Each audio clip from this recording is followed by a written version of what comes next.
ಮಾತಾಡ್ಬೇಕು. ಬಾಯ್.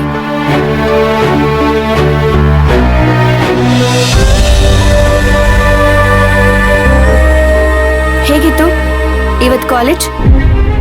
ಇನ್ ಹೇಗಿರುತ್ತಕ್ಕ? ಮಾಮೂಲಿಯಾಗಿತ್ತು. ಪ್ರತಿದಿನ ನೀನು ಇಷ್ಟೊತ್ತಿಗೆ ನಮ್ಮ ಮನೆಗ್ ಬರ್ತಾ ಇರೋದು? ನಾನ್ ಮನೆಯಲ್ಲಿರುವಾಗ ಇನ್ನೊಂದ್ ಸ್ವಲ್ಪ ಬೇಗ ಬರ್ತಿದ್ದೆ ಅಲ್ವಾ? ಕಾಲೇಜಲ್ಲಿ ಏನಾದ್ರೂ ಸಮಸ್ಯೆನಾ?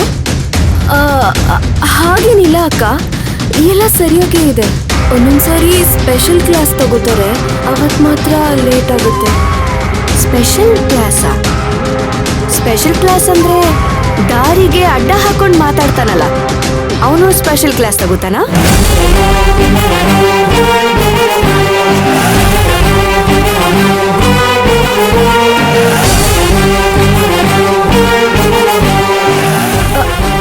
ಅಕ್ಕ, ಇದೆಲ್ಲ ನಿಂಗೆ ಹೇಗ್ ಗೊತ್ತಾಯ್ತು?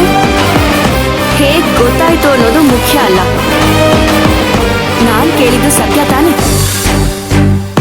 ಏನಿದೆಲ್ಲ ಕುಮಾರಿ? ಅಕ್ಕ, ಇದ್ರಲ್ಲಿ ನಂದೇನೋ ತಪ್ಪಿಲ್ಲ. ಅವನೇ ಬೇಕು ಬೇಕು ಅಂತ ಬಂದು ಅಡ್ಡ ಹಾಕ್ತಾನೆ. ನನ್ಗೆ ವಿಷಯ ಗೊತ್ತಾಯ್ತು ಅಂತ ಸುಳ್ಳು ಹೇಳ್ಬೇಡ. ಬರೀ ರಸ್ತೆಲೆ ನಿಂತ್ಕೊಂಡ್ ಮಾತಾಡಿದ್ದಾನ ಅಥವಾ ಕಣ್ ತಪ್ಸಿ ಹೊರಗಡೆ ಸುತ್ತಾಡೋದಕ್ಕೂ ಹೋಗ್ತಾ ಇದ್ದೀರೋ? ಯಾರವನು ಹೇಳು. ಅಕ್ಕ, ನನ್ ಮೇಲೆ ಆಣೆ ಮಾಡಿ ಹೇಳ್ತೀನಿ, ನಾನು ಆ ಥರದೋಳಲ್ಲ. ಅವನೇ ಹಿಂದೆ ಬಿದ್ದು ನಂಗೆ ಹಿಂಸೆ ಕೊಡ್ತಿರೋದು. ಅದೇ ಯಾರವನು ಅಂತ ಕೇಳ್ತಾ ಇರೋದು. ಅವನು ಈ ಊರಿನ ಪ್ರೆಸಿಡೆಂಟ್ ಇದ್ದಾರಲ್ಲ, ಅವ್ರ ಮಗ. 1 ತಿಂಗಳಿಂದ ಹಿಂದೆ ಬಿದ್ದು ಪ್ರೀತಿ ಮಾಡು ಅಂತ ತೊಂದರೆ ಕೊಡ್ತಿದ್ದಾನೆ. ಸಿನಿಮಾಗ್ ಹೋಗೋಣ, ಸುತ್ತಾಡಕ್ ಹೋಗೋಣ ಅಂತೆಲ್ಲ ಹೇಳಿ ಟಾರ್ಚರ್ ಕೊಡ್ತಿದ್ದಾನೆ.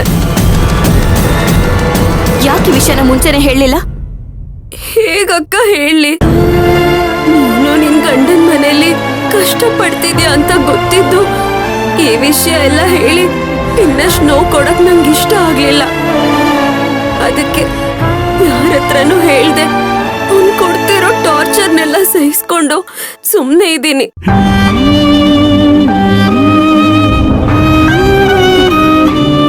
ನಮ್ಮ ಹೆಣ್ಮಕ್ಳು ಪಾಡೆ ಇಷ್ಟು ಅಂತ ಅನ್ಸುತ್ತೆ. ಯಾರು ಏನೇ ಮಾಡಿದ್ರು ಅದನ್ನ ಸಹಿಸ್ಕೊಂಡಿರ್ಬೇಕು.